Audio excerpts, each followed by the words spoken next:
How do?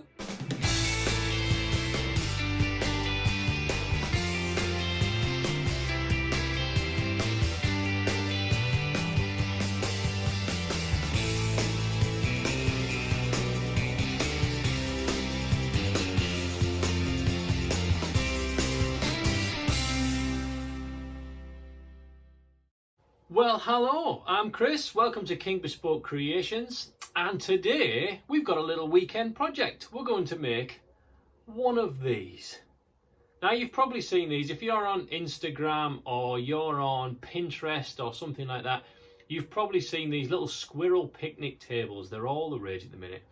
They're dead cute. And we thought we'd make one. Really simple stuff. Just gluing them together, just creating the sticks, put them in the right order. We get a picnic table. Whether you use it for squirrels on your fence, I've made a few of these and people have actually put them down as little fairy garden things. Really cute, dead easy to make, a lovely little weekend project. Now, unfortunately, we will also be aided by Professor Christoph von Woodworker because people have actually requested to see him again. Hello! Don't encourage him. Now make sure we watch out right to the very end of the video because we've got a little bit of an announcement at the end.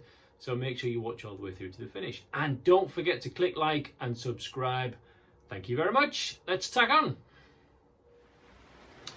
So, some tools that you might want today for today's project. A pencil, it's going to be really useful. These things, do you remember these? You probably had some of these at school and never really used them. Set some different angles. That's going to be really useful. You can buy really nice ones, really classy vintage ones, or super cheap plastic things like this. Doesn't make the slightest difference. One just feels nicer.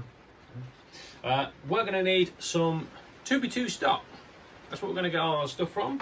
If you can find little pieces, right, great. Doesn't really matter. These sizes that we're going to work to today, they're all variable, it's fine. It's just whatever looks in proportion to that final project, okay? So we found that we can get all the stuff that we need out of 2 blocks of 2x2 square.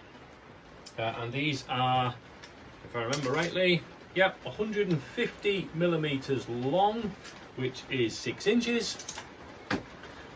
In Britain, we get so confused whether we're metric or imperial.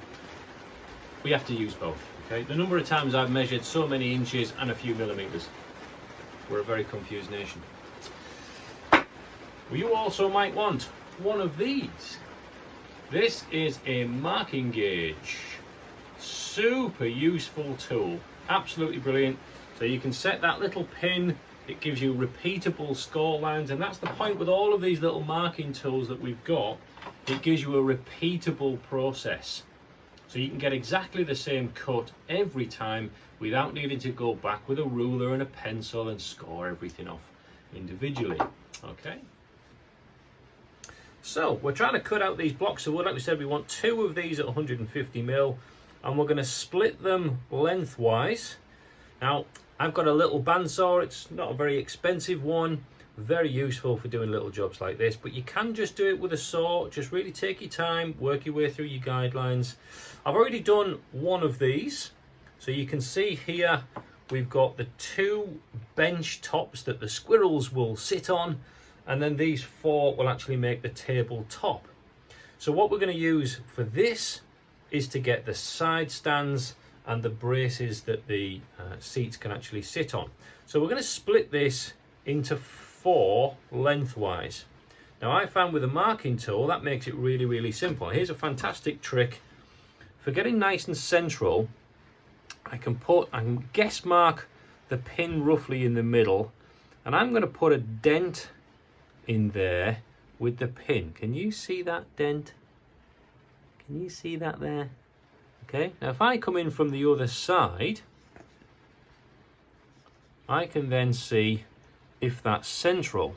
Okay, so if I make another dot there, right, can you now see that's 2 dots there, which means my pin isn't central, but bang in the center of those 2 dots is where central is. So that's all I need to do, is remake that distance so it fits in between the two. Then it's just a simple matter of running that peg down the length to give me a score line that's perfectly central all the way down the middle. I can then just eyeball where the center is in between each half of those to get another line down there and another line down there.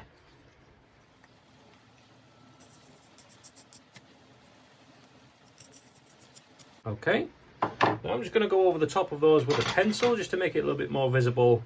Well, for you on the other end of a camera, didn't follow the line, it doesn't help. But also, as you're going through, certainly with the bandsaw, just going through that groove that you've just made with the marking, just makes it stand out a little bit more. So you can see how perfectly straight they are. It's going to split that little length into 4 separate pieces. Once we've done that, we'll then split them all in half that way as well. Okay, but we're going to do those ones first. And I'm going to cheat, and I'm going to use the bandsaw.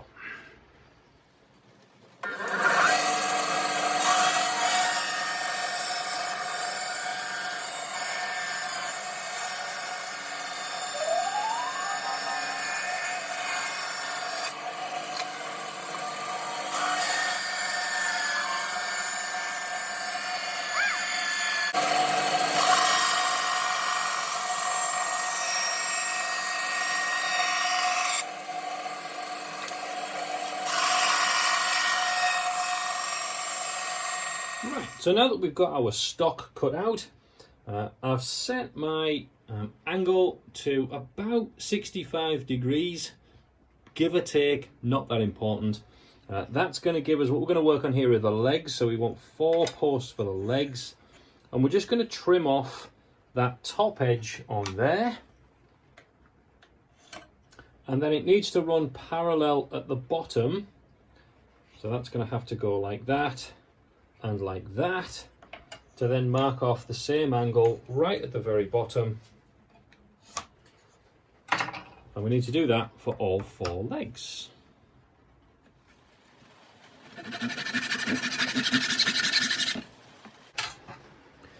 Keep these little parts because we might need those a bit later.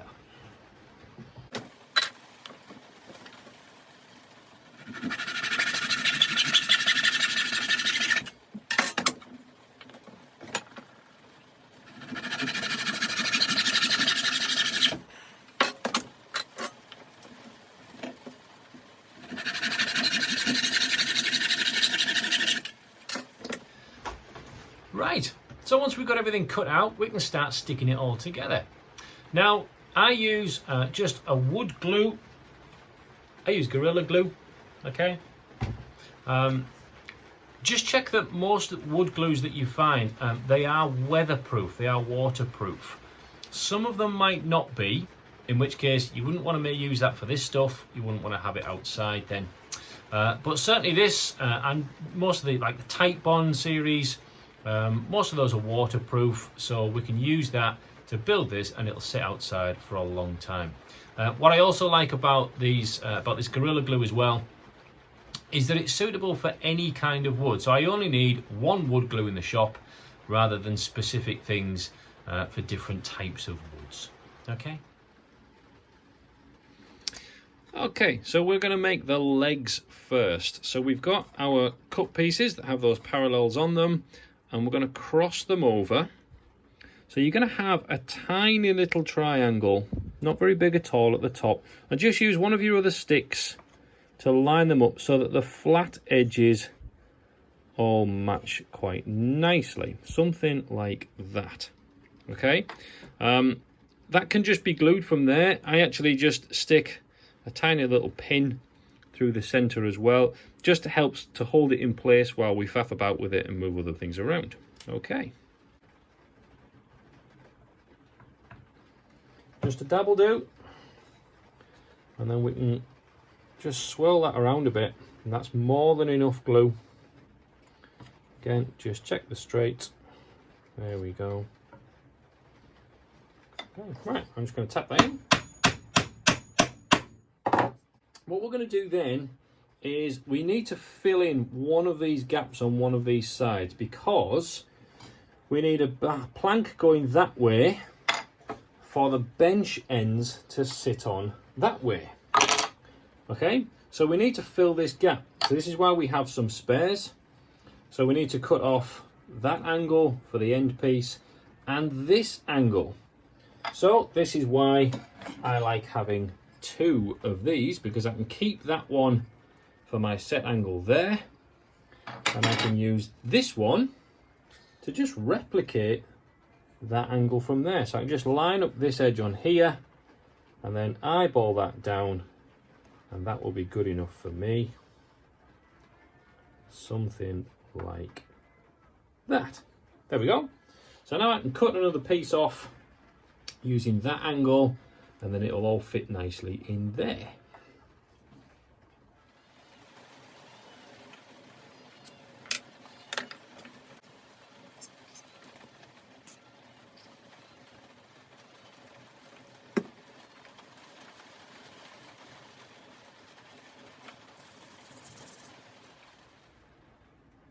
Great, so now we've got two sets of legs on there. Now we're going to fit these cross braces just across that section there. That's what the seat part of your picnic table will go on that section and that section. So we're just going to glue that on there, nothing more than that. I'm just going to pop some glue on that centre part, if it ever comes out. Right. And again, with the gluing, people overdo gluing, in my opinion. Just a bit on there, rub it round to get some capillary action. Capillary action is the process of the fluids in between two surfaces, and the tension holds them together like this.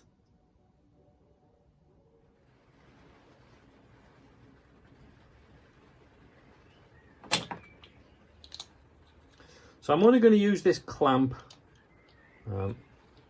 literally just to hold it in place so it doesn't move while it sets. I'm not using there to make the glue set better or to get a stronger joint, because that's not really necessary. You literally just using the clamp to hold it still so it doesn't move while the glue sets. So in addition to those 250mm 2x2 blocks that we started with, we also just need two small bits that are just about the width of your table top. Okay, and then one little chunk which will go on in a bit. This is going to be an underneath brace. I'm not sure how heavy a squirrel is, but I'm figuring it's not that bad. The average weight of a grey squirrel is approximately 500 grams.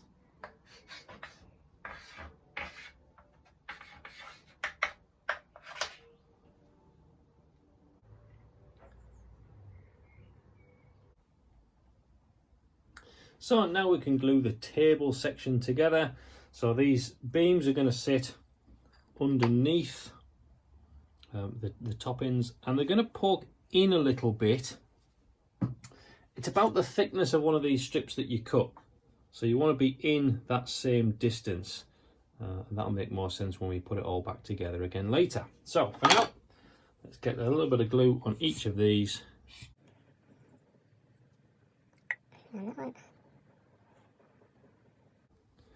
There we go. And then just kind of stick them together. Something like, just plod them all on. You probably get a little bit of a gap between each. No, it doesn't have to be big. But roughly even them out. There we go. And we've definitely got some overhang there on both sides. Excellent. I'm just going to stick that down like that. So while those two ends set and glue up, and while the tabletop sets and glues up, we can't put them all together until that's set. Now most glues will usually give you a bit of time to move things around, and they usually set fairly well within half an hour, maybe an hour. and you'd have to really pull them apart by the time that's done. No, it's not fully cured yet. That takes a little bit longer. Just read the label on your glue bottle. But it certainly gives us enough time to go and have a well-earned coffee.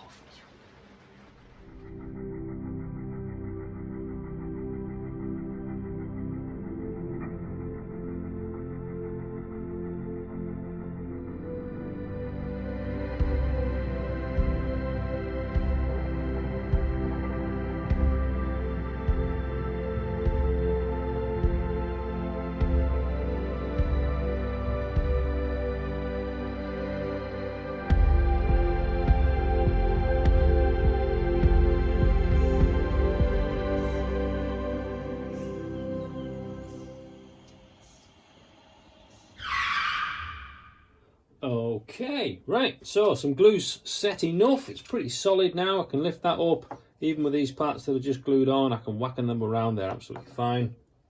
So it's time to put on the bench parts. So they're going to fit on there when glued and on there. Okay, again, I'll be using the clamps just to make sure that everything stays straight. So once we put the glue on, I can glue one of these sides, and then you see how that would hold everything firm. So I wouldn't even need to clamp that side as well. Once we've got both bench ends on, then we can take the top and put that on there. And then we're almost done. Happy days.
Right, so we've got most of the picnic table now. It's really cute, isn't it? Now, if you're just going to use it as a fairy table, that'd be absolutely fine, and it'll stand there lovely in your garden. But if you're going to use it as the squirrel picnic table and actually hang it off your fence, it's going to need bracing, okay? So you're going to see in there, there's nothing else controlling these sections here. So what I do is I just take one beam, cut it at an angle, and that's going to go up top. And we just need to decide how long it needs to be to cut down there.